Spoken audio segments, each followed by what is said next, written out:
रोशनी वरुण शेफाली और करुणा जी के मोहित की शादी में जाने के बाद घर में अकेली ही होती है। वह ईशान के साथ अपने कमरे में बैठी होती है। तभी वहां पर मीना जी आ जाती हैं और कहती है, क्या हुआ, तुम इस तरह से क्यों बैठी हुई हो? रोशनी कहती है, वह मन ही नहीं लग रहा, कोई है नहीं, तो समझ में नहीं आ रहा क्या करूं। मीना जी कहती हैं, एक काम करो ना, ईशान को लेकर पार्क में चली जाओ। वैसे भी शाम होने वाली है। मैं जब उसे पार्क में ले जाती हूँ ना, तो छोटे छोटे बच्चों को खेलता हुआ देखता है तो बहुत ही ज्यादा खुश हो जाता है। रोशनी कहती है, हाँ ये ठीक रहेगा। वैसे भी ये भी सबको याद कर रहा है। मीना जी कहती हैं मीना जी कहती हैं, लेकिन हमारे घर के बगल के पार्क में तो काम हो रहा है। लेकिन यहाँ से कुछ दूर एक पार्क है। वह ठीक है, तो वहां जा सकती हो। मैं ड्राइवर को बोल देती हूँ, जाओ, तुम्हारा भी मन बहल जाएगा और ईशान का भी। रोशनी अपना सर हाँ में हिला देती है और वह ईशान को अपने साथ लेकर पार्क में चली जाती है। वहां पर छोटे छोटे बच्चों को खेलता देखकर रोशनी की गोद में ईशान बहुत ही ज्यादा खुश हो रहा होता है। रोशनी को भी उन बच्चों को देखकर बहुत खुशी होती है। तभी अचानक से ही बारिश होने लगती है। सभी इधर उधर भागने लगते हैं। रोशनी को समझ में नहीं आता कि वह क्या करे और इस मौसम में अचानक से बारिश कैसे होने लगी। वह ईशान को अपनी गोद में ले लेती है और उसके ऊपर दुपट्टा डाल देती है और ड्राइवर को कॉल करने लगती है। अचानक बारिश आने की वजह से सभी लोग इधर उधर भागने लगते हैं, जिससे निकलने वाले गेट पर भीड़ हो जाती है। ड्राइवर का कॉल ही नहीं लग रहा होता है। रोशनी बाहर निकलकर गेट पर आ जाती है। वह इधर उधर देखने लगती है, लेकिन उसे अपनी कार कहीं भी नजर नहीं आती। तभी एक कार आकर अचानक से उसके पास रुकती है। रोशनी इस बात पर ध्यान नहीं देती, लेकिन तभी कोई आकर उसका हाथ पकड़ लेता है। रोशनी जब देखती है तो सामने अभिमन्यु होता है। वह कुछ सोचती उससे पहले ही वो उसकी गोद से ईशान को ले लेता है और रोशनी का हाथ पकड़कर अपनी कार का दरवाजा खोलता है और कहता है, बैठो। रोशनी अभी भी उसके चेहरे पर देख रही होती है, तो वह ईशान की तरफ इशारा करके कहता है, बैठो जल्दी, वरना उसकी तबीयत खराब हो जाएगी। रोशनी तुरंत कार के अंदर बैठ जाती है। अभी ईशान को उसकी गोद में दे देता है और वह भी जाकर कार के अंदर बैठ जाता है। बारिश की वजह से ट्रैफिक बढ़ने लगती है। अभी जो उसी रास्ते से ही जा रहा था, तो उसको कार थोड़ी स्लो करनी होती है, तो वो बारिश में भीगते रोशनी को इस तरह से ईशान को गोद में लिए परेशान देखता है, तो अपनी कार रोक देता है। उसे खुद पता नहीं चलता कि उसने ऐसा क्यों किया। अभी कार के अंदर बैठता ही है, तभी पीछे से और गाड़ियों के हॉर्न बजने लगते हैं। अभी तुरंत वहां से निकलता है। रोशनी उसके चेहरे पर ही देख रही होती है। अभी सामने की तरफ देखकर ड्राइव करते हुए कहता है, परेशान मत हो, मैं तुम्हें लेकर कहीं नहीं जाऊंगा। अपने ड्राइवर को कॉल करो और उसे आगे पार्किंग है वहां बुलाओ। ड्राइवर के साथ ही आई होगी ना, वो पूछता है। रोशनी धीरे से हाँ कहती है। अभी कहते हैं, ठीक है, उसे कॉल करो। रोशनी अपने ड्राइवर को कॉल करती है। ईशान अभी को जब देखता है तो वह उसकी तरफ से अपनी नज़र हटा ही नहीं रहा होता है। उसकी तरफ जाने के लिए अपने हाथ पैर चला रहा होता है। अभी उसकी तरफ देखता है तो उसका भी दिल करता है कि वह उसे अपनी गोद में ले ले, लेकिन फिर वह अपनी नजरें दूसरी तरफ कर लेता है। ईशान अभी को देखकर उसके पास जाने के लिए रोने लगता है। अभी थोड़ी कड़क आवाज में रोशनी को कहता है, क्या हुआ, ड्राइवर से बात नहीं हुई क्या? रोशनी कॉल लगाते हुए ही कहती है, मैं कॉल लगा रही हूँ, लेकिन कॉल लग नहीं रहा है। कॉल बाद में लगा लेना, कोई प्रॉब्लम नहीं है। अपने बच्चे को देखो कितना ज़्यादा शोर मचा रहा है। मुझे इतना शोर पसंद नहीं है, उसे शांत करो। रोशनी अपना फ़ोन वही डैशबोर्ड पर रख देती है और वही ईशान को शांत कराने के लिए उसको अपने सीने से लगाकर उसको सर को सहलाने लगती है। लेकिन ईशान फिर भी चुप नहीं हो रहा होता है। अभी पार्किंग एरिया में आकर कार को साइड में रोक देता है। बारिश काफी तेज होने लगती है। वह बाहर की तरफ देख रहा होता है। रोशनी ईशान को किसी तरह से शांत कराती है। तभी उसका फोन बजने लगता है। रोशनी रिसीव करती है तो ड्राइवर का कॉल होता है। वह उसे बताती है, मैं वहां से निकल गई हूँ, आप थोड़ा सा आगे जाओ, पार्किंग है ना, वहां आ जाइए ना। अभी उसकी तरफ देखकर उसके हाथ से फोन ले लेता है और ड्राइवर को लोकेशन बता देता है और अपनी कार का नंबर भी बताता है। ड्राइवर कहता है, ठीक है मैम, मैं थोड़ी देर में बस आ ही रहा हूँ। अभी की कार में बिल्कुल सन्नाटा होता है। अभी बाहर देख रहा होता है। रोशनी धीरे से कहती है, अंकल कैसे हैं आप?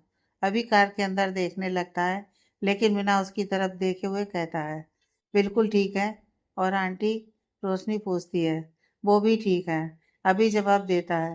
रोशनी उसके चेहरे से नज़र नहीं हटा रही होती है और अभी उसकी तरफ देख भी नहीं रहा होता है। रोशनी कुछ और बोलना चाहती है, तभी अभी कहता है, तुम प्लीज़ चुप रहोगी? मुझे कुछ काम करना है, मुझे इम्पोर्टेंट कॉल लेना है। रोशनी दूसरी तरफ देखते हुए धीरे से कहती है, जी। अभी किसी को कॉल करके बात करने लगता है। बात करते हुए वो वहीं रखी एक फाइल को उठाकर देखता है। वो उससे रिलेटेड कुछ बातें करने लगता है।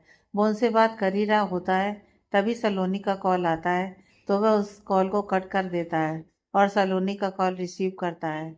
सलोनी कहती है, सर कहाँ हैं आप? काफ़ी देर हो गई आपको ऑफिस से निकले हुए।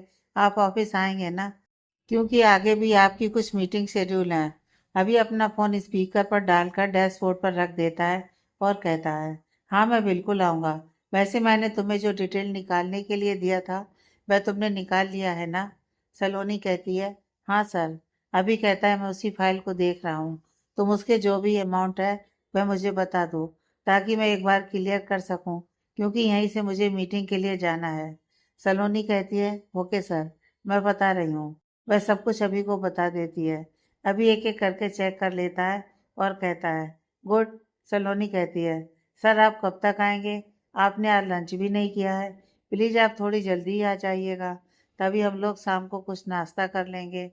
अभी कहता है, तुम मेरा वेट मत करो, तुम नाश्ता कर लेना। वैसे भी मेरी वजह से तुम भी लंच नहीं कर पाई थी। मुझे आने में देर होगी। ओके? सलोनी कहती है, ओके सर। अभी कॉल कट कर देता है। रोशनी जब सलोनी की आवाज़ सुनती है तो वह अभी की तरफ वापस देखने लगती है। सलोनी जिस तरह से अभी की फिक्र कर रही होती है, ये सुनकर रोशनी को अजीब सा फील हो रहा होता है। उसका दिल करता है कि वह अभी से पूछे कि वह कौन है, लेकिन फिर वह हिम्मत नहीं कर पाती है। तभी वापस से उसके ड्राइवर का कॉल आता है। रोशनी अपना फ़ोन अभी की तरफ बढ़ाती है तो वह कहता है, अपना काम खुद करने की आदत डालो। कब तक लोगों का इस्तेमाल करोगी? कॉल रिसीव करो और बताओ। मैं कोई तुम्हारा एम्प्लॉय तो हूँ नहीं जो तुम्हारा काम करूँगा। रोशनी ड्राइवर का कॉल रिसीव करती है तो वह कहता है, मैम मैं आ गया हूँ, मैं कार का नंबर भी देख रहा हूँ। मैं बस आपको लेने के लिए आता हूँ। रोशनी कहती है, ठीक है। वो तुरंत ही वहाँ आ जाता है। वह अपने साथ छाता लाया होता है। वह खुद गाड़ी का दरवाज़ा खोलता है। रोशनी कार से बाहर निकलती है। अब मन्नू अभी भी उसकी तरफ नहीं देख रहा होता है।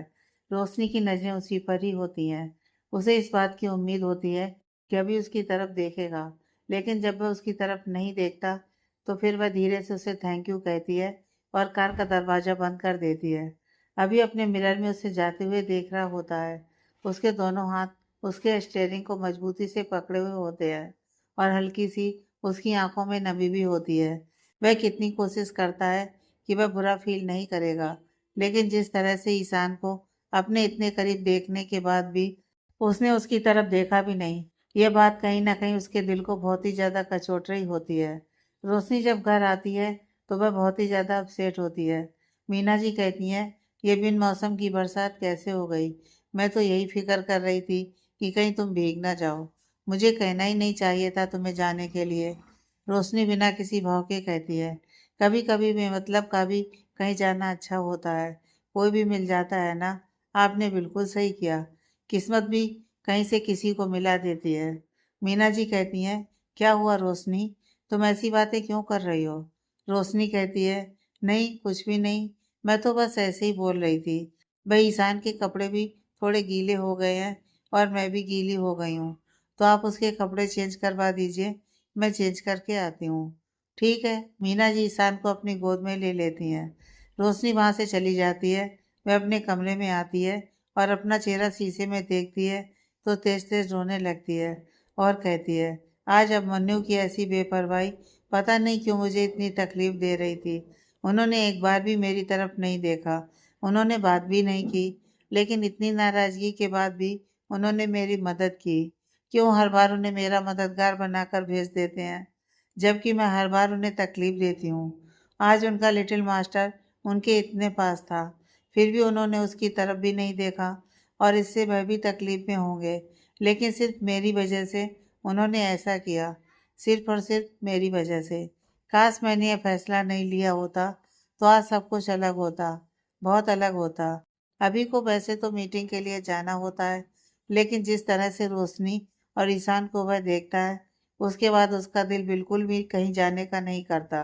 तो वह घर आ जाता है और अपने घर के अंदर जा ही रहा होता है, तभी वापस से उसका फोन बजता है और उसे मीटिंग के लिए बुलाया जाता है। अभी अपने सिर पर हाथ रख लेता है और कहता है, मैं इस तरह से कमजोर कैसे पड़ सकता हूँ। मुझे अपने काम के लिए जाना होगा। वह घर के अंदर भी नहीं जाता और वहीं से वह ऑफिस के लिए निकल जाता है। सलोनी ऑफिस में अभी का वेट कर रही होती है। वह अभी को देखती है तो काफी खुश हो जाती है, लेकिन अभी को इस तरह से अपसेट देखकर उसे बुरा लगता है। वह कहती है, सर क्या हुआ, आप कुछ अपसेट लग रहे हैं। अभी गुस्से में कहता है, तुम्हें जितना काम कहा जाए तुम उतना ही पर ध्यान दो। मेरी पर्सनल लाइफ में तुम्हें इंटरफेयर करने की ज़रूरत नहीं है। मुझे ऐसा लगता है कि आजकल तुम कुछ ज़्यादा ही मेरी पर्सनल लाइफ में इंटरफेयर कर रही हो। मैंने लंच नहीं किया, मैंने शाम का नाश्ता नहीं किया, इन सब से तुम्हारा कोई लेना देना नहीं है। तुम सिर्फ मेरी असिस्टेंट हो, मेरे ऑफिशियल वर्क के लिए, उसके अलावा कुछ नहीं। तो तुम इस बात को ध्यान में रखो, समझी। मैंने तुम्हें कुछ बोला नहीं क्योंकि मुझे लगा कि शायद तुम्हें बुरा फील होगा, लेकिन तुम तो अपनी लिमिट ही भूलती जा रही हो। अपनी लिमिट में रहो, ओके। सलोनी की आंखें अभी की बातों से भर जाती हैं। वह अपना सिर हाँ में हिला देती है और भरे गले से कहती है, सर एनी ऑर्डर। अभी कहता है, नहीं कुछ भी नहीं, जाओ यहाँ से। सलोनी वहाँ से चली जाती है। उसे बर्दाश्त नहीं होता तो वह बाथरूम में जाकर अपने मुंह पर हाथ रखकर तेज तेज रोने लगती है। आज पहली बार अभिमन्यु ने उसे इस तरह से कुछ भी कहा होता है। वह जितनी अपने आंसुओं को पोंछ रही होती है, उतने ही उसकी आंखों से आंसू बह रहे होते हैं। वह अपने आप से कहती है, बिल्कुल सही तो कहा उन्होंने। मैं कुछ ज़्यादा ही उनकी पर्सनल लाइफ में इंटरफेयर तो कर ही रही हूँ। मुझे इस तरह से नहीं पूछना चाहिए था। वह बॉस है और मैं एक एम्प्लॉय हूँ, और मुझे अपनी लिमिट को ध्यान में रखना ही होगा। बिल्कुल ध्यान रखना होगा। यह बोलकर वह और तेज तेज रोने लगती है। अभी जब घर वापस आ रहा होता है, तभी वह अपनी बगल वाली सीट पर कुछ रखा हुआ देखता है। वह करीब जाता है तो वहां पर अंगूठी होती है। उस अंगूठी को वो हाथ में लेता है।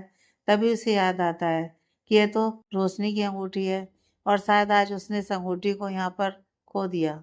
वह उसे देखते हुए कहता है, यह रोशनी मीना कभी नहीं सुधरने वाली है। अपनी लापरवाही में हमेशा चीजें खोती रहती है। इसे यहाँ खो दिया और अब कहीं परेशान हो रही होगी। पिछली बार जब खोया था तो कितनी परेशान थी ना। तभी उसे एहसास होता है कि वह फिर से रोशनी की फिक्र कर रहा है। वह उस अंगूठी को फेंकने वाला होता है, लेकिन फिर वह रुक जाता है और कहता है, ये उसकी माँ की निशानी है। मैं उससे नफरत करता हूँ। मेरी नाराजगी उससे है। इसका मतलब ये नहीं कि मैं उसकी माँ की आखिरी निशानी को इस तरह से बर्बाद कर दूँ। ये उसके पास नहीं है, उसकी यही सजा है। मैं इसे बर्बाद नहीं करूँगा। वह उसे अपने पास रख लेता है। रितु जी और रणविजय जी दोनों रूम में होते हैं। तभी अभी वहां पर आता है। वह दोनों उसको वहां देखकर काफी खुश होते हैं। रणविजय जी थोड़ी नाराजगी से कहते हैं, क्या बात है, आज गलती से आ गए हो क्या। अभी कहता है, डैड आपका हक है, आप कुछ भी कह सकते हैं। वैसे मैं कुछ जरूरी बात करने के लिए आया हूँ। रणविजय जी रितु जी की तरफ देखकर कहते हैं, देख लिया अपने बेटे को, अभी भी हमसे मिलने के लिए नहीं, कुछ बात करने के लिए आया है। अभी मैं तुमसे बहुत नाराज हूँ। वैसे मुझे पता है कि तुम यह मुझसे बदला ले रहे हो। अभी इस बात से काफी सीरियस होकर उनकी तरफ देखने लगता है। रणविजय जी कहते हैं, हाँ बिल्कुल, तुम मुझसे बदला ही ले रहे हो। जैसे तुम छोटे थे और मैं तुम्हें समय नहीं देता था काम की वजह से, वैसे ही तुम अब मुझे टाइम नहीं दे रहे हो। मैं अपने बेटे से मिलने के लिए कितने दिन से सोच रहा हूँ। ये प्रे करता हूँ कि आज उसके पास मेरे लिए काम हो तो आकर वो मुझसे मिले, बात कर ले। लेकिन नहीं, तुम बस फॉर्मेलिटी के लिए अपनी मॉम से पूछ लेते हो कि डैड ठीक तो हैं, कोई प्रॉब्लम की बात तो नहीं है, और अपने काम में बिजी रहते हो। जबकि अच्छे से जानते हो कि तुम्हारे डैड को तुम्हें देखकर अच्छा लगता है। ये दवाइयाँ, ये आराम, इन सब से कुछ नहीं होगा जब तक मैं तुम्हें नहीं देखूंगा। अभी ये सब सुनकर काफी उदास हो जाता है। वह अपनी नजर नीची कर लेता है। रितु जी को भी अभी को इस तरह से देखकर काफी बुरा लगता है। वह थोड़ी गुस्से में कहती हैं, रणविजय तुम्हें नहीं लग रहा है कि तुम कुछ ज्यादा गुस्सा कर रहे हो। ऐसा कुछ भी नहीं है। तुम बेमतलब का उस पर क्यों इल्जाम लगा रहे हो। सब कुछ हमने किया है और उसे बातें सुना रहे हो। वह क्या अपनी मर्जी से ये सब कुछ कर रहा है? हमारे बनाए हुए बिजनेस को संभालने के लिए इतनी मेहनत कर रहा है। क्या उसे अच्छा नहीं लगेगा कि वह भी अपनी उम्र के बाकी लोग की तरह अपनी लाइफ को एंजॉय करे? लेकिन नहीं, वह भी तो। मॉम प्लीज, आप ये सब कुछ क्या बोल रही हैं? डैड की नाराजगी बिल्कुल जायज है।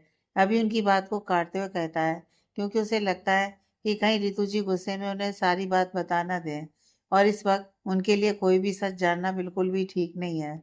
रितु जी भी इस बात को समझ जाती हैं, तो वह चुप हो जाती हैं। रणविजय जी एक एक करके दोनों के चेहरे पर देखने लगते हैं और फिर कहते हैं, क्या बात है, दोनों ही अचानक ही चुप हो गए?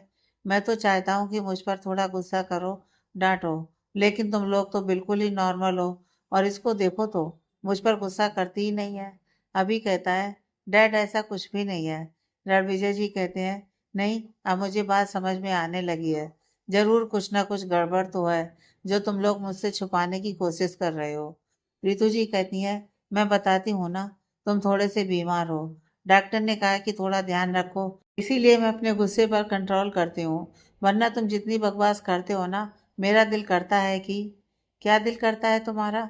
मेरा गला दबा देने का? रणविजय जी हल्का मुस्कुराते हुए कहते हैं। रितु जी कहती हैं, तुमसे तो बात करना ही बेकार है, मैं जा रही हूँ यहाँ से।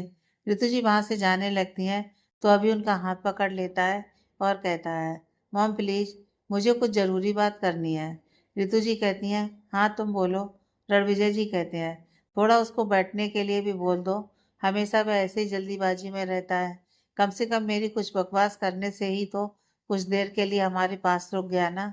रितु जी कहती हैं, अभी तुम बैठो, तुम्हारे डैड की बातें खत्म नहीं होंगी, तुम बताओ कि क्या बात है। अभी बैठ जाता है और कहता है, मॉम डैड, वह दोनों की तरफ देखकर कहता है, दरअसल बात यह है कि मुझे कुछ दिनों के लिए डैड की कंपनी की मेन ऑफिस लंदन जाना होगा। यह सुनते ही वह दोनों हैरान हो जाते हैं। रितु जी कहती हैं, लेकिन यह सब कुछ अचानक?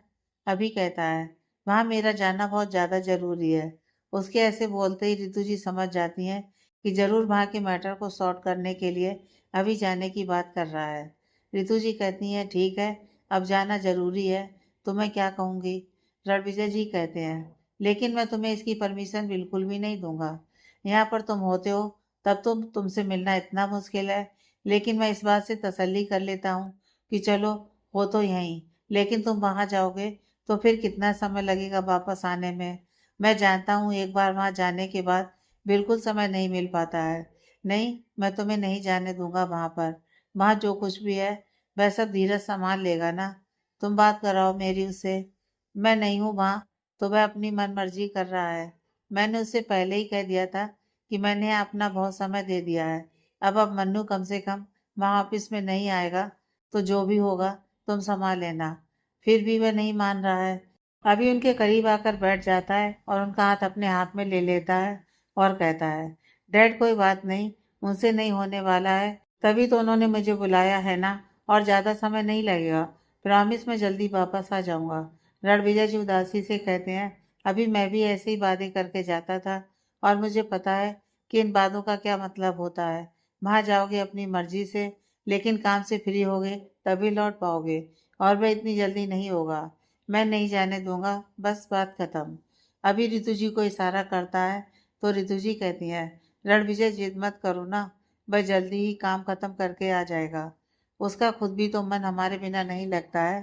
प्लीज तुम उसे हैप्पी होकर भेजोगे तो उसे भी अच्छा लगेगा ना। प्लीज रणविजय। रणविजय जी अभी के चेहरे पर देखने लगते हैं, तो अभी अपना सर हाँ में हिला देता है। रणविजय जी कहते हैं, ठीक है, लेकिन ज्यादा समय मत लगाना। अभी खुश होकर उनको गले लगा लेता है और कहता है, जल्द ही आ जाऊंगा मैं। रितु जी कहती हैं, निकलना कब है? अभी कहता है, कल सुबह। रणविजय जी कहते हैं, मतलब तुमने सब कुछ डिसाइड कर लिया था और फिर हमें बताने आए थे? अभी कहता है, नहीं डैड, अर्जेंट है इसलिए। रणविजय जी कहते हैं, ठीक है, अब मैं क्या कहूँ, जाओ लेकिन प्लीज जल्दी आ जाना। अभी कहता है, बिल्कुल डैड, बहुत जल्दी आ जाऊंगा। शेफाली, वरुण और करुणा जी मोहित की शादी से वापस आ जाते हैं। वह लोग काफ़ी खुश होते हैं। रोशनी उन लोगों से पूछती है शादी के बारे में, तो शेफाली उसे बहुत सारी बातें बताती है और वह कहती है, मोहित और धरा बहुत नाराज थे कि तुम नहीं आई थी। मैंने उन्हें समझाया, लेकिन उन्होंने कहा कि नहीं, वह यहाँ आकर तुमसे लड़ेंगे। रोशनी मुस्कुराकर कहती है, कोई बात नहीं है, उनका तो हक है। तभी शेफाली कहती है, माँ इस बारे में मैंने कई बार सोचा आपसे पूछने का, लेकिन मैं पूछ नहीं पाई वहां पर। अब मन्नू सिंघानिया के घर से कोई क्यों नहीं आया था? मतलब न मिस्टर सिंघानिया आए थे, न मिसेस सिंघानिया, और अब मन्नू भी नहीं आया था। उन लोगों का जिक्र सुनते ही रोशनी के चेहरे की मुस्कुराहट गायब हो जाती है और वह भी करुणा जी के जवाब के लिए उनकी तरफ देखने लगती है। करुणा जी कहती हैं, मैंने पूछा था अमृता जी से, तो उन्होंने बताया कि मिस्टर सिंघानिया की तबीयत थोड़ी खराब थी ना, तो इसी वजह से वह लोग नहीं आ पाए। शेफाली कहती है, रोशनी वैसे हम तुमसे कुछ ज़रूरी बात भी करना चाहते थे। तुम पहले हमारी एक बात सुन लेना, फिर तुम बताना कि तुम्हारा क्या फैसला है। रोशनी हैरानी से उन लोगों की तरफ देखने लगती है। करुणा जी कहती हैं, हाँ बेटा, यहाँ बैठो मेरे पास। रोशनी उनके पास बैठ जाती है। करुणा जी कहती हैं, वैसे यह बात तो मुझे बार बार कहने की ज़रूरत नहीं है ना, कि मैंने तुम्हें अपनी बेटी कहा है। तुम्हें ये याद है ना? रोशनी थोड़ी हैरानी से उनकी आंखों में देखते हुए कहती है, हाँ आंटी, मुझे याद है। करुणा जी कहती हैं, तो बस उसी बेटी के लिए मैंने एक फैसला लिया है। रोशनी कहती है, आंटी आपने मेरे लिए जो भी फैसला किया होगा ना, मुझे वह सब स्वीकार होगा। करुणा जी कहती हैं, हाँ मैं जानती हूँ कि तुम्हें मेरा फैसला स्वीकार होगा, लेकिन एक बार पूरी बात तो सुन लो। शेफाली बताओ। रोशनी शेफाली के चेहरे पर देखने लगती है। शेफाली कहती है, वैसे ये फैसला हम सब ने मिलकर लिया है और हमें लगता है तुम्हारे लिए ये बिल्कुल ठीक है। रोशनी कहती है, प्लीज आप लोग बताइए ना, क्या बात है? करुणा जी कहती हैं, रोशनी, ये जिंदगी ना छोटी नहीं होती और इसमें किसी का साथ होना बहुत जरूरी है। मैं जानती हूँ कि तुम्हारे लिए ईशान बहुत ज्यादा इम्पोर्टेंट है और वह हमेशा रहेगा, लेकिन फिर भी किसी का साथ जिंदगी में हमें आगे बढ़ने में भी तो मदद करता है ना। रोशनी कहती है, आंटी मैं सच में आपकी बात समझ नहीं रही हूँ। करुणा जी कहती हैं, हम चाहते हैं कि तुम शादी कर लो। रोशनी जब ये सुनती है तो जैसे उसके पैरों के नीचे से जमीन निकल जाती है। वह कहती है, आंटी ये सब कुछ अचानक क्यों? शेफाली कहती है, मैं सब कुछ समझाती हूँ, लेकिन उससे पहले कुछ बातें हैं जो मैं क्लियर कर देती हूँ। हम तुम्हारी शादी करवाना चाहते हैं क्योंकि बस हम चाहते हैं कि तुम्हारा कोई ख्याल रखने वाला हो, और जो भी होगा वह इसी घर में रहेगा और तुम ईशान के साथ ही रहोगे। हम तुम्हें इस घर से या ईशान से कभी भी दूर नहीं करेंगे। तुम मेरी बहन बनकर इस घर में रहोगी और जिससे भी तुम्हारी शादी होगी वह भी यहीं पर रहेगा। रोशनी कहती है, लेकिन इन सब की ज़रूरत क्या है? मुझे अपनी लाइफ में कोई भी नहीं चाहिए। करुणा जी कहती हैं, बेटा लेकिन तुम्हारा ख्याल रखने के लिए कोई तो चाहिए ना। रोशनी कहती है, आंटी मैंने कहा ना, मुझे किसी की ज़रूरत नहीं है। आप लोगों ने मेरे लिए इतना सोचा, मेरे लिए वही बहुत बड़ी बात है, लेकिन मुझे कोई नहीं चाहिए। मैं अपनी लाइफ में बहुत खुश हूँ और मुझे किसी रिश्ते की अभी ज़रूरत नहीं है। करुणा जी कहती हैं, रोशनी मैं जानती हूँ कि जो कुछ भी हुआ तुम्हारे साथ, उन सबसे ये सब सोचना थोड़ा मुश्किल होगा, लेकिन बेटा फिर भी। रोशनी कहती है, आंटी इस बारे में बिल्कुल मत सोचिए कि जो कुछ भी हुआ मैं इस वजह से मना कर रही हूँ। ऐसा नहीं है, मैं अपनी ज़िंदगी में किसी को जगह नहीं देना चाहती। मेरी ज़िंदगी में सिर्फ और सिर्फ मेरे ईशान के लिए जगह है और किसी के लिए नहीं। मैं आप लोगों को रिक्वेस्ट करूँगी कि आप लोग इसके बारे में प्लीज़ कोई बात मत कीजिएगा, प्लीज़।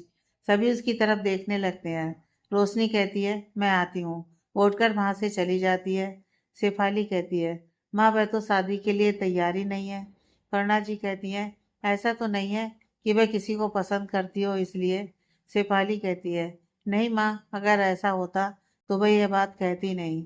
कोई बात नहीं, अभी हमने इस तरह अचानक से बात की ना, इसलिए उसने मना किया। हम कुछ दिन बाद फिर से कोशिश करेंगे।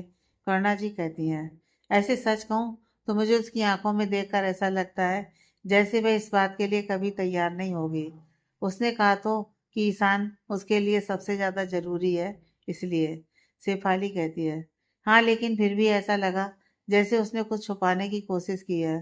करुणा जी कहती हैं।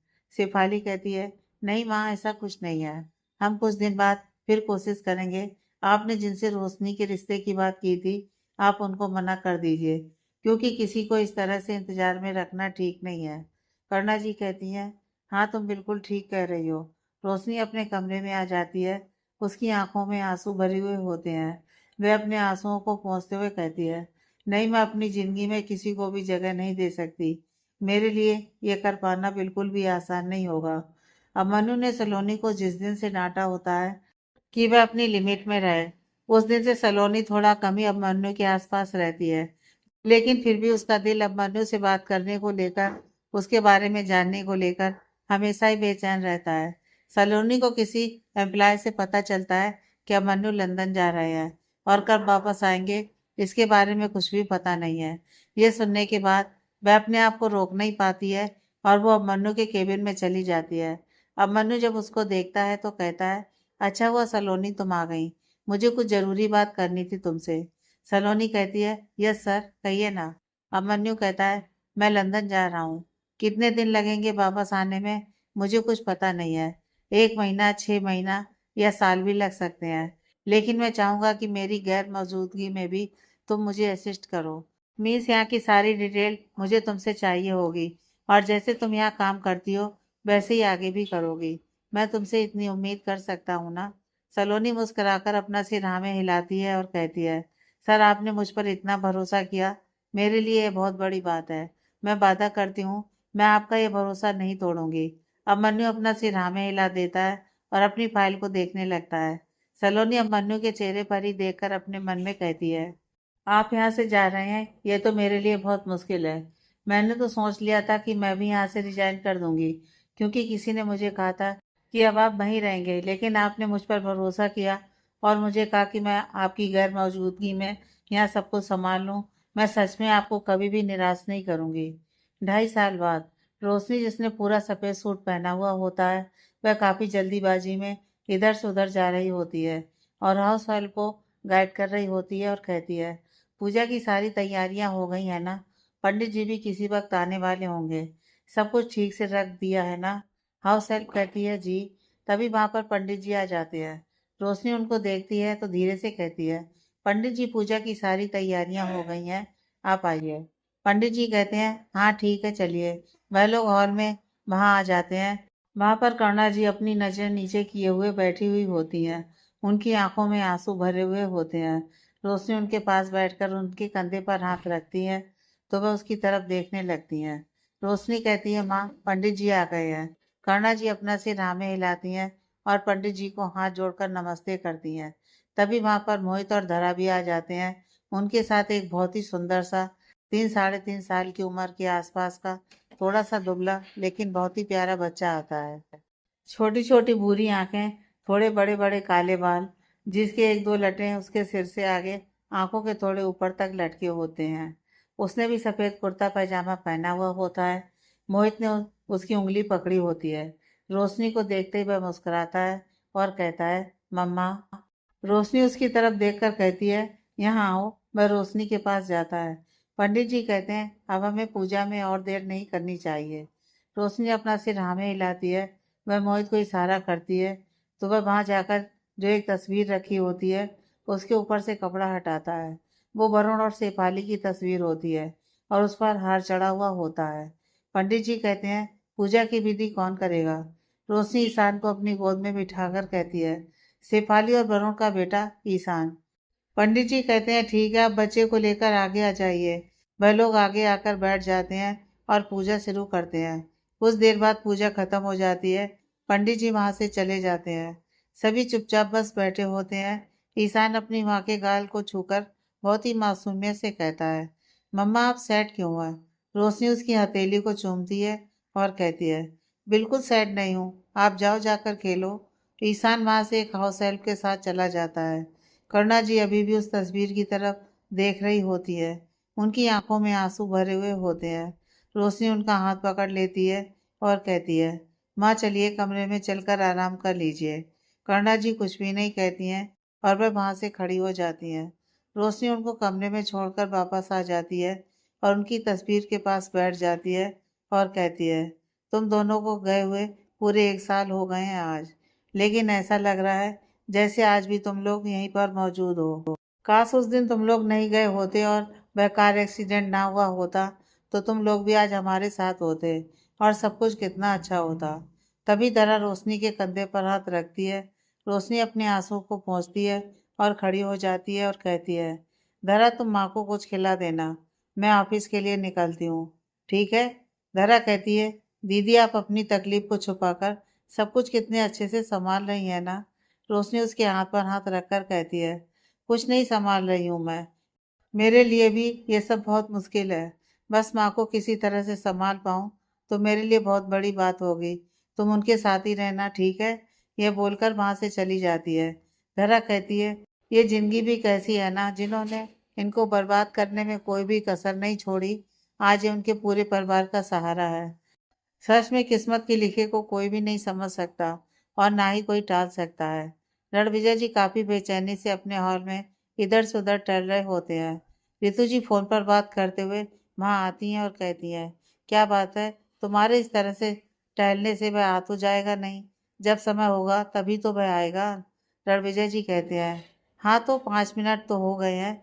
रितु जी कहती हैं, सड़क पर ट्रैफिक भी होता है, वह आ जाएगा ना। रणविजय जी कहते हैं, हाँ पता है, वह अभी भी बाहर ही देख रहे होते हैं। तभी उनको गाड़ी की आवाज़ सुनाई देती है। वह मुस्कुराते हुए रितु जी की तरफ देखकर कहते हैं, आ गया ना वह। रितु जी भी मुस्कुराकर अपना सिर हाँ में हिला देती हैं। वह बाहर जा ही रहे होते हैं, तभी अभिमन्यु अंदर आ जाते हैं। रणविजय जी उसे देखते ही उसके गले लग जाते हैं और लगभग 1 मिनट तक उसके गले लगे ही रहते हैं। ऐसा लगता है जैसे उसे गले लगाकर वह ये महसूस कर रहे हैं कि वह अब उनके बहुत ही पास है। वह दोनों बिल्कुल चुपचाप बस एक दूसरे को गले लगे रहते हैं और दोनों की आंखें भीगी होती हैं। ऋतु जी की आंखें भी हल्की भीग जाती हैं। अभी रणविजय जी से अलग होता है और कहता है, कैसे हैं आप डैड। रणविजय जी कहते हैं, दिल तो कर रहा है मैं तुम्हें तमाचा मारूं।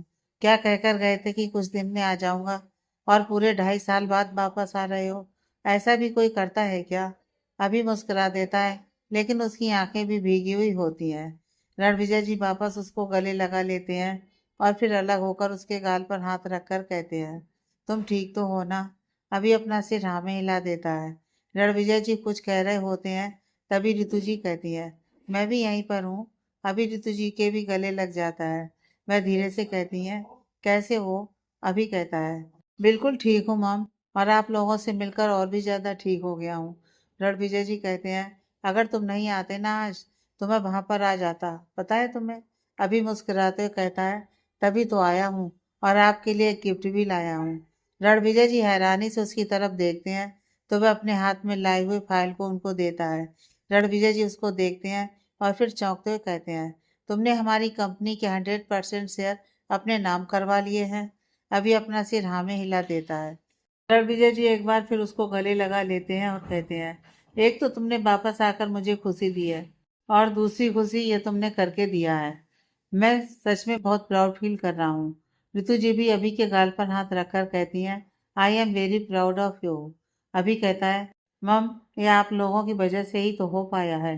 जितना डैड ने और आपने मुझे गाइड किया है और हिम्मत दी है, उसी से मैं ये सब कुछ कर पाया हूँ, वरना मेरे लिए सब कुछ करना आसान नहीं था। ऋतु जी कहती हैं, सबसे तुम्हारी मेहनत की वजह से हो पाया है। रणविजय जी कहते हैं, हाँ अभी तुम्हारी मम बिल्कुल सही कह रही हैं। मैंने तो उम्मीद ही छोड़ दी थी, लेकिन तुमने ये कर दिखाया।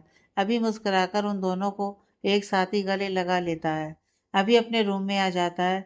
वह अपने रूम को देखता है तो ऐसा लगता ही नहीं जैसे कि वह 2.5 साल बाद इस कमरे में आ रहा है। हर चीज़ बिल्कुल वैसी ही रखी हुई होती है। वह एक नज़र में पूरे कमरे की तरफ देख लेता है। तभी वहां पर इंद्राणी जी आ जाती हैं। अभी उनको देखता है तो उनके गले लग जाता है और कहता है, कैसी हैं आप आंटी। वो उसके गाल पर हाथ रखकर कहती हैं, मैं बिल्कुल ठीक हूँ। हर रोज आपको याद करती थी, आपको हमारी याद बिल्कुल भी नहीं आ रही थी क्या। अभी मुस्कुराते हुए कहता है, याद आई तभी तो आ गया मैं। इंद्राणी जी कहती हैं, अच्छा पूरे 2.5 साल बाद आए हैं आप।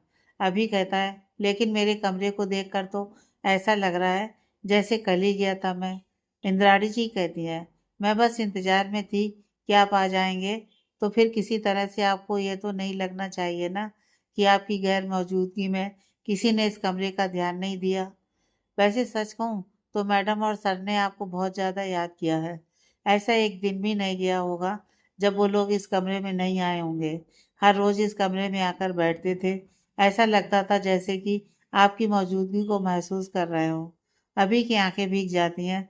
वह अपना चेहरा दूसरी तरफ कर लेता है। इंद्राणी जी कहती हैं, मैंने भी क्या आपको बातों में लगा दिया। आप थक गए होंगे, आप तैयार हो जाइए। तब तक मैं आपकी पसंद की सारी चीज़ें बनवाती हूँ। वैसे कुछ मैंने बनवा दिए हैं, कुछ और बनवाने हैं। अभी कहता है, और मेरे सबसे फेवरेट गाजर का हलवा। इंद्राणी जी और अभी दोनों एक साथ में ही बोलते हैं। अभी मुस्कुरा देता है और कहता है, आपको तो कुछ कहने की ज़रूरत ही नहीं है। इंद्राणी जी कहती हैं, आपको बचपन से जानती हूँ, अभी भी कहने की ज़रूरत पड़ेगी क्या? अभी वापस से मुस्कुरा देता है। इंद्राणी जी वहाँ से चली जाती हैं। अभी आकर अपना कपबोर्ड खोलता है।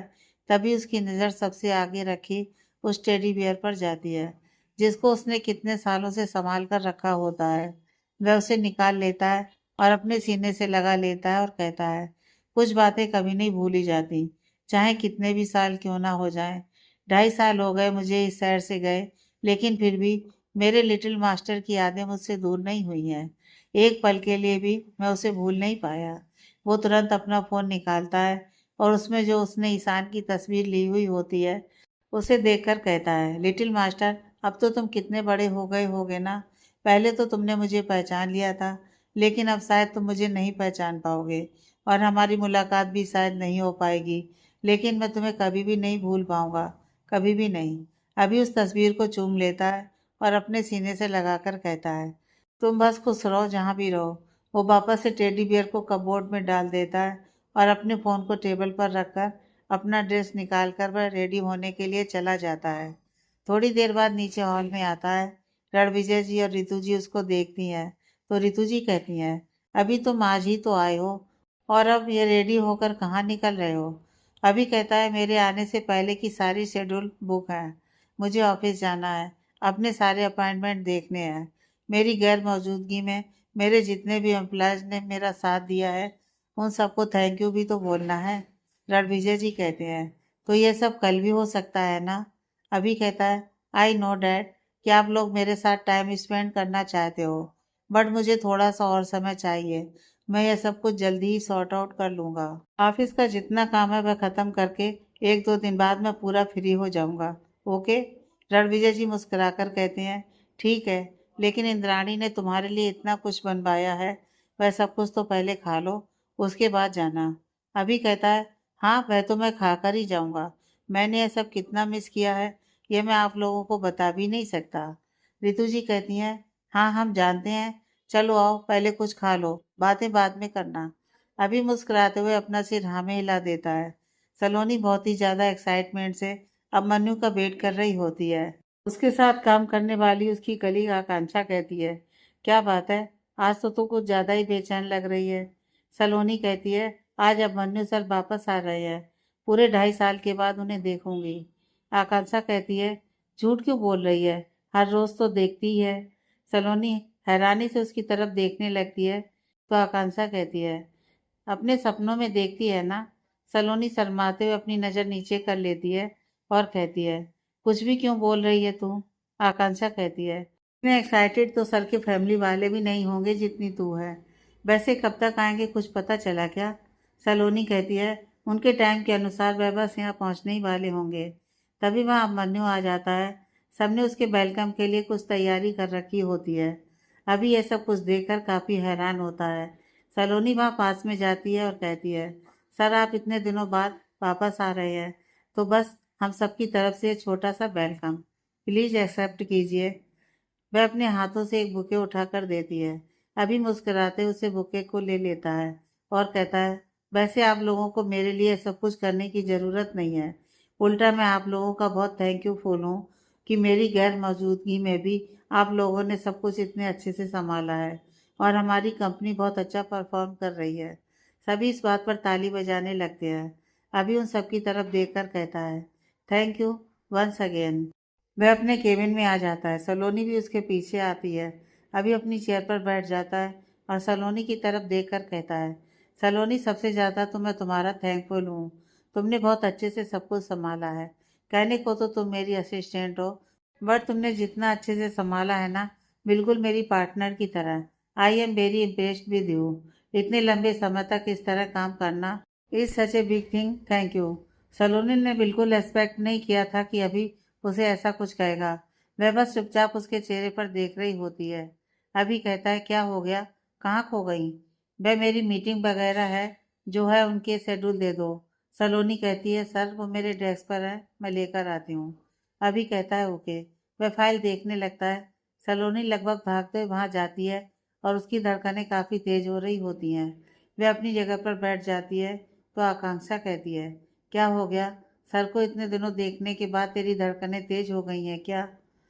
सिर्फ देखने के बाद नहीं, सर ने जो मुझसे कहा है ना, वह सुनने के बाद, सलोनी बताती है। आकांक्षा उसी तरफ उत्साह से देखकर कहती है, कहीं ऐसा तो नहीं कि सर ने लव यू बोल दिया हो? सलोनी कहती है, ऐसा होता तब तो मैं मर ही जाती, लेकिन उन्होंने ऐसा कुछ नहीं कहा है। उन्होंने मुझे कहा कि वैसे तो मैं उनकी असिस्टेंट हूँ, लेकिन मैंने बिल्कुल उनके पार्टनर की तरह काम किया है। आकांक्षा खुश होकर कहती है, मुझे तो लगता है कि तू सोचती रहेगी और एक दिन सर ही तुझे प्रपोज कर देंगे। सलोनी कहती है, काश ऐसा हो जाए। आकांक्षा कहती है, सर नहीं करेंगे ना, तो जितना सर की गैर मौजूदगी में तूने रितु मैम और रणविजय सर की केयर की है ना, वह लोग तुझे जरूर अपनी डॉटर इन लॉ बना लेंगे। तूने उनका बहुत ध्यान रखा है और वह काफी इम्प्रेस भी हैं तुझसे। सलोनी कहती है, वह सब कुछ मैंने इसलिए नहीं किया क्योंकि मैं उनको इम्प्रेस करना चाहती थी। मैंने तो बस सर की परेशानी को समझा कि वह यहाँ है नहीं और बस अपने मॉम डैड की फिक्र करते होंगे, इसलिए मैंने सोचा। आकांक्षा कहती है, हाँ तो एक डॉटर इन लॉ का तो यही फर्ज होता है ना। सलोनी कहती है, ओ मैं तेरे साथ यहाँ बकवास करने में लगी हुई हूँ। वहाँ सर ने अपना शेड्यूल मांगा है, अभी प्यार से बात किया है, और अगर काम नहीं करूँगी ना तो फिर चिल्लाएंगे और मुझे फिर बाथरूम में जाकर रोना पड़ेगा। आकांक्षा कहती है, नहीं तुझे नहीं डांटेंगे। सलोनी कहती है, नहीं मैं रिस्क नहीं ले सकती, मैं जाती हूँ। वह वहाँ से अभी के केबिन में चली जाती है। रोशनी शाम को जब ऑफिस से आती है तो वह देखती है कि ईशान हाउस हेल्प के साथ खेल रहा है, और जैसे ही वह रोशनी को देखता है तो वह दौड़ते हुए रोशनी के पास आ जाता है और उसकी गोद में चला जाता है। रोशनी प्यार से उसके गाल पर हाथ रखकर कहती है, कैसा है मेरा ईशु? ईशान रोशनी के गाल पर किस करके कहता है, बिल्कुल ठीक हूँ मम्मा, आप कैसी हैं? रोशनी मुस्कुराकर कहती है, मैं भी ठीक हूँ। वह भी ईशान के गाल पर किस करती है और फिर उसकी गोद में लिए हुए ही हॉल में बैठ जाती है और कहती है, और आज ईशु ने क्या क्या किया, किसी को परेशान तो नहीं किया ना? ईशान कहता है, नहीं मम्मा, आज मैंने बिल्कुल भी शरारत नहीं की। रोशनी कहती है, आपने अपना लंच फिनिश किया और टीचर के सारे ऑर्डर फॉलो किए ना? ईशान अपना सिर हाँ में हिला देता है। रोशनी उसे अपने आलिंगन में लेकर कहती है, मुझे पता है मेरा बच्चा बहुत प्यारा है। मीना जी भी वहीं पर होती हैं। वह थोड़ी परेशान नजर आ रही होती हैं तो वो ईशान को कहती हैं, जाओ आप जाकर खेलो। ईशान उसकी गोद से उतरकर चला जाता है। रोशनी मीना जी की तरफ देखकर कहती है, क्या बात है आंटी, आप इतनी परेशान क्यों हैं? मीना जी कहती हैं, वो आपके जाने के बाद माँ जी ने कुछ भी नहीं खाया। धरा जी ने कोशिश भी की, लेकिन फिर भी उन्होंने कोई बात नहीं सुनी। आप तो जानती हैं कि मैडम और सर के जाने के बाद वह कितनी ज़्यादा टूट चुकी हैं। पूरे 1 साल हो गए हैं आज उन लोगों को गए हुए, लेकिन उनका दर्द आज भी उतना ही है। रोशनी कहती है, वह माँ है, उनका दर्द कभी भी कम नहीं होगा। आप एक काम कीजिए, आप उनके लिए कुछ खाने के लिए ले आइए, मैं खिला देती हूँ। मीना जी अपना सर हाँ में हिला देती हैं। रोशनी वहां से करुणा जी के कमरे में जाती है। वह देखती है तो वह बेड रेस्ट पर अपना सिर टिकाकर अपनी आंखें खोले बैठी हुई होती हैं। रोशनी उनके पास जाती है और धीरे से माँ कहती है। वो अपना सिर हटाकर अपने आंसुओं को पोंछती हैं और बैठकर कहती हैं, आ गई बेटा? रोशनी कहती है, हाँ माँ। वो आकर उनके पास जाकर बैठ जाती है। करुणा जी कहती हैं, समय का पता ही नहीं चलता है, मुझे लगा जैसे अभी थोड़ी देर पहले ही तुम वापिस गई हो। रोशनी अपना सिर हाँ में हिला देती है। करुणा जी कहती हैं, आते ही मेरे पास आ गई और कुछ नाश्ता भी नहीं किया। रोशनी कहती है, अपनी माँ के बिना कैसे करूँगी? माँ आप क्यों ऐसे कर रही हैं? आपने कुछ खाया क्यों नहीं? करुणा जी कहती हैं, ओह तुम्हारे आते ही सबने शिकायत करनी शुरू कर दी। मैं सबसे कहती हूँ कि तुम्हें इतना तंग ना किया करें, लेकिन फिर भी ये लोग कुछ सुनते ही नहीं है। रोशनी कहती है, माँ मेरे सवाल का बेजवाब नहीं है, क्या आप चाहती हैं कि आप मुझे भी दुखी करें? करुणा जी कहती हैं, ऐसे क्यों बोल रही हो बेटा? रोशनी कहती है, तो फिर आप अपना ध्यान क्यों नहीं रख रही हैं माँ? करुणा जी कहती हैं, रखती तो हूँ और क्या रखूँ? तुम तो खुद मेरा इतना ध्यान रखती हो। कभी मीना जी उनके लिए खाना लेकर आ जाती हैं। रोशनी उनसे प्लेट ले लेती है और कहती है, ठीक है, तो अब आप कोई भी बहाना नहीं करेंगी और खा लेंगी। करुणा जी कहती हैं, सच में मेरा बिल्कुल भी मन नहीं है। मेरा मन होगा तो मैं खा लूंगी ना। रोशनी कहती है, मेरे लिए भी नहीं। करुणा जी उसके चेहरे पर देखने लगती हैं। रोशनी खुद उनको खिलाती है तो उनकी आंखों से आंसू बहने लगते हैं। रोशनी कहती है, माँ प्लीज, आपको पता है ना, मुझे आपको इस तरह देखकर अच्छा नहीं लगता। करुणा जी अपने आंसुओं को पोंछ लेती हैं और रोशनी के गाल पर हाथ रखकर कहती हैं, पता नहीं, तुम नहीं होती तो मेरा क्या होता। शायद मैं भी नहीं होती। रोशनी कहती है, ऐसा कुछ नहीं होता माँ। करुणा जी कहती हैं, जरूर मैंने कुछ बहुत अच्छे कर्म किए होंगे जो तुम हो मेरी जिंदगी में। रोशनी कहती है, माँ, अच्छा, आपने दवा ली? करुणा जी कहती हैं, हाँ, धरा देने तो आई थी। हे ईश्वर, मैंने उस बच्ची को भी डांट दिया। रोशनी उसे थोड़ा समझा देना, मेरी बात का बुरा नहीं माने। रोशनी कहती है, ठीक है माँ, आप परेशान मत होइए। आप आराम कीजिए, मैं उससे बात कर लूँगी। ठीक है। वो उनको खाना खिलाकर फिर वह उनको आराम करने के लिए कहकर चली जाती है। धरा रोशनी को देखती है तो कहती है, दी, आप आ गए? रोशनी कहती है, माँ ने आज फिर गुस्से में बात की ना। धरा कहती है, कोई बात नहीं दी, मैं माँ की तकलीफ को समझती हूँ। रोशनी कहती है, तकलीफ को समझती हो, फिर भी दुखी हो। धरा, हम लोगों को इस वक्त माँ की हिम्मत बनना है ना। तुम उनकी बातों को दिल पर नहीं लेना, ठीक है। धरा अपना सर हाँ में हिला देती है और कहती है, आप क्यों इतनी अच्छी हैं? रोशनी कहती है, क्योंकि तुम बहुत प्यारी हो। और उसके गले लग जाती है। तभी ईशान रोशनी के पास आता है और कहता है, मम्मा, मैं बहुत थक गया हूँ, मुझे आपकी गोद में सोना है। रोशनी उसे गोद में उठा लेती है और कहती है, ठीक है, चलो आओ। वह उसे लेकर कमरे में ले जाती है। वह बिस्तर पर बैठ जाती है और ईशान का सिर अपनी गोद में रखकर लिटा देती है और उसके बालों को सहलाने लगती है। ईशान कहता है, मम्मा, वह कहानी सुनाओ ना, जिसमें एक प्रिंस एक लिटिल एंजल को सेव करता है। रोशनी अपना सिर हाँ में हिलाती है और वह उसे अभिमन्यु ने जो उसकी मदद की थी उसके बारे में ही कहानी बनाकर सुनाने लगती है।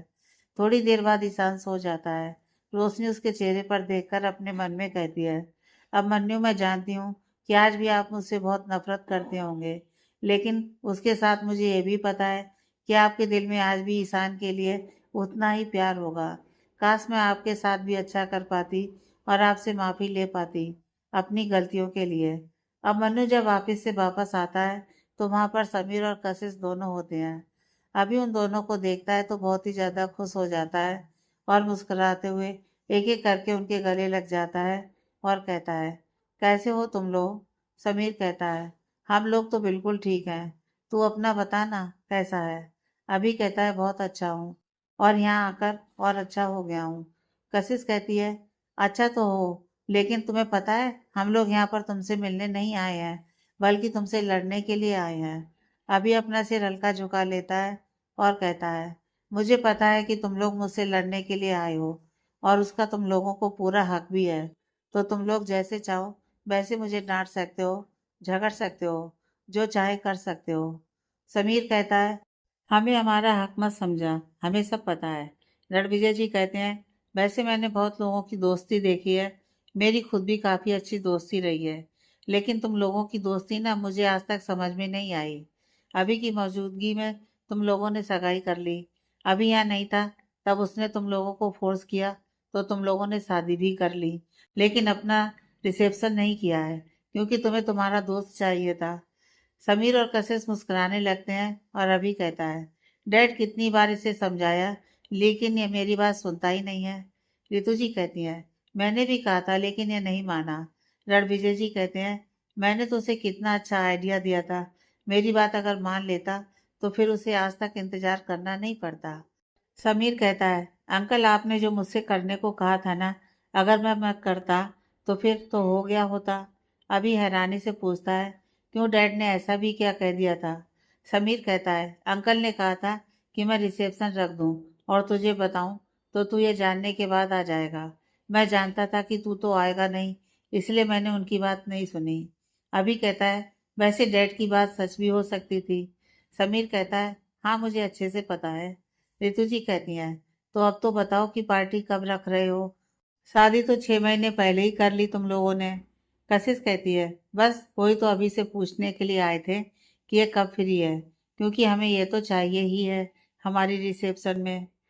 हमारी शादी में इसकी गैर मौजूदगी से ऐसा लग रहा था जैसे कि कोई है ही नहीं।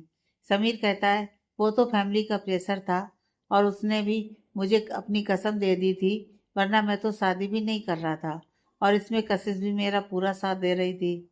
अभी कहता है, तो शादी तुझे कशिश से करनी थी ना, मुझसे तो करनी नहीं थी। समीर कहता है, देख रहे हैं आप अंकल, इसके लिए मेरा प्यार और मेरे लिए इसका प्यार क्या है। रणविजय जी कहते हैं, अब तुम दोनों के बीच में क्या बोलूं, मैं किसी एक के पक्ष में तो बोल नहीं सकता ना, क्योंकि तुम दोनों ही मेरे लिए खास हो। समीर कहता है, हाँ ये तो सही है। ऋतु जी कहती हैं, अभी अब देर मत करो, वैसे भी काफ़ी समय हो गया है, अब इन लोगों को बता दो कि कब फ्री हो तुम। अभी थोड़ा सीरियस होकर कहता है, मैं तो 1 साल के लिए फिर से जाना हूँ ना, तो अगर 1 साल और रुक जाए तो कोई प्रॉब्लम नहीं है। ऋतु जी और रणविजय जी हैरान हो जाते हैं, और समीर उसको घूरने लगता है। अभी हंसते हुए कहता है, मजाक कर रहा हूँ, नहीं जा रहा हूँ, यहीं पर हूँ, तुझे जब रखना है रिसेप्शन रख दे, कोई प्रॉब्लम नहीं है। समीर कहता है, पूरा समय लूँगा तेरा, अपनी ड्रेस तक तुझसे ही पसंद करवाऊँगा। अभी कहता है, इसमें क्या है, ये तो 1 घंटे में हो जाएगा। समीर कहता है, नहीं होगा ना, क्योंकि मैं पूरी दिल्ली तुझे लेकर घूमूंगा, फिर जाकर कुछ पसंद करूंगा, ताकि तुझे कुछ समझ में तो आए कि अपने दोस्त की शादी में तूने क्या मिस किया है। अभी कहता है, तुझे जो करना होगा तो कर लेना, फिलहाल हम थोड़ा बैठकर कॉफ़ी पी लें। कशिश कहती है, सॉरी अभी, लेकिन हमें जाना होगा। एक्चुअली हम दोनों को मेरी फैमिली से मिलने के लिए जाना है, मैं मेरे मम्मी पापा आए हुए हैं ना, तो इसलिए। अभी कहता है, अरे तो जाओ ना, तुम यहाँ पर बेमतलब हद करते हो यार, मैं कहीं नहीं भाग रहा था, तुम्हें उन लोगों से तो मिलना चाहिए था ना। कशिश कहती है, अरे नहीं, उतना भी कुछ नहीं है। अभी कहता है, प्लीज जाओ, कोई प्रॉब्लम नहीं है, और हम लोग कल लंच करते हैं साथ में, ओके। समीर कहता है, ओके। समीर और कशिश दोनों वापस से अभी के गले लगते हैं और वहां से चले जाते हैं। ऋतु जी कहती हैं, समीर और कशिश दोनों ही कितने प्यारे हैं। अभी तुम्हें पता है, जब तुम नहीं थे ना यहाँ, तो ऐसा एक भी दिन नहीं गया होगा जब इन दोनों ने हमसे बात नहीं की हो। ज़्यादातर मिलने के लिए आ जाते थे, कभी ऑफिस में तो कभी घर पर। रणविजय जी कहते हैं, और सिर्फ समीर और कशिश ही क्यों, वह अभी की जो असिस्टेंट है सलोनी, कितनी प्यारी बच्ची है, उसने भी हमारा बहुत ध्यान रखा है, मतलब बिल्कुल अपने की तरह। वह भी बहुत अच्छी है। अभी कहता है, हाँ अच्छी तो है, काम में भी काफ़ी ऑनेस्ट है। रितु जी कहती हैं, अभी तुम जाओ चेंज करके आओ, डिनर रेडी है, हम लोग डिनर करते हैं साथ में, ओके। अभी कहता है, ओके मम, मैं थोड़ी देर में आ गया। अभी वहां से अपने रूम में चला जाता है। रितु जी रणविजय जी की तरफ घूरने लगती हैं, तो वो कहते हैं, क्या हुआ, तुम मुझे ऐसे क्यों घूर रही हो, मैंने अभी तो कुछ भी नहीं किया है। रितु जी कहती हैं, अच्छा तुमने अभी कुछ नहीं किया है, क्या बकवास कर रहे थे तुम अभी के सामने। रणविजय जी कहते हैं, मैं क्या बकवास कर रहा था, ऐसा क्या बोल दिया मैंने जो तुम इतना आग बबूला हो रही हो। रितु जी कहती हैं, तुमने उसकी असिस्टेंट का जिक्र क्यों किया। रणविजय जी को समझ में नहीं आता कि रितु जी ऐसा क्यों कह रही हैं। वह कहते हैं, मैंने ऐसा भी क्या कह दिया जो तुम इस तरह से बोल रही हो। उन बच्चों ने हमारा ध्यान रखा तो मैंने बताया, और तुमने ही तो समीर और कशिश के बारे में कहा। रितु जी कहती हैं, समीर और कशिश की बात अलग है, और सलोनी की बात अलग है। रणविजय जी कहते हैं, रितु तुम्हारे कहने का ना मैं कोई मतलब समझ रहा हूँ। रितु जी कहती हैं, तुम नहीं समझ रहे हो, लेकिन मैं सबके मतलब बहुत अच्छे से समझ रही हूँ। तुम्हें क्या लगता है, वह लड़की क्यों हमारे आगे पीछे घूम रही थी। रणविजय जी कहते हैं, क्यों घूम रही थी। रितु जी कहती हैं, क्योंकि वह अभी को पसंद करती है, तो वह हमें इम्प्रेस करने की कोशिश कर रही थी। रणविजय जी कहते हैं, ऋतु कुछ भी मत बोलो, प्लीज, मुझे पता है कि वह बहुत अच्छी है। ऋतु जी कहती हैं, हाँ मैं भी जानती हूँ कि वह अच्छी है, और अभी ने जैसा कहा ऑनेस्ट भी है, लेकिन मैं जो कह रही हूँ वह भी गलत नहीं है। रणविजय जी कहते हैं, तुम्हें पता नहीं कैसे सारी बातें पता चल जाती हैं। खैर अभी मैं अपना मूड बिल्कुल खराब नहीं करना चाहता, अभी वापस आ गया है, और यह समय हम लोग एक दूसरे के साथ बहुत अच्छे से बिताएंगे, ठीक है। रितु जी मुस्कुराकर कहती हैं, हाँ बिल्कुल। डिनर के बाद अभी कुछ देर अपने ऑफिस का कुछ काम करता है, और कुछ मीटिंग भी वह लंदन के क्लाइंट से वीडियो कॉन्फ्रेंसिंग के थ्रू करता है। उसके बाद वह अपने रूम में जब आता है तभी उसे इंद्राणी जी की बात याद आती है कि उसकी गैर मौजूदगी में ऋतु जी और रणविजय जी हर रोज इस कमरे में आकर बैठते थे और काफी देर तक बात करके वहां से जाते थे। वह कुछ देर इस बात के बारे में सोचता है और फिर मुस्कुराते हुए ऋतु जी और रणविजय जी के कमरे में जाते हैं।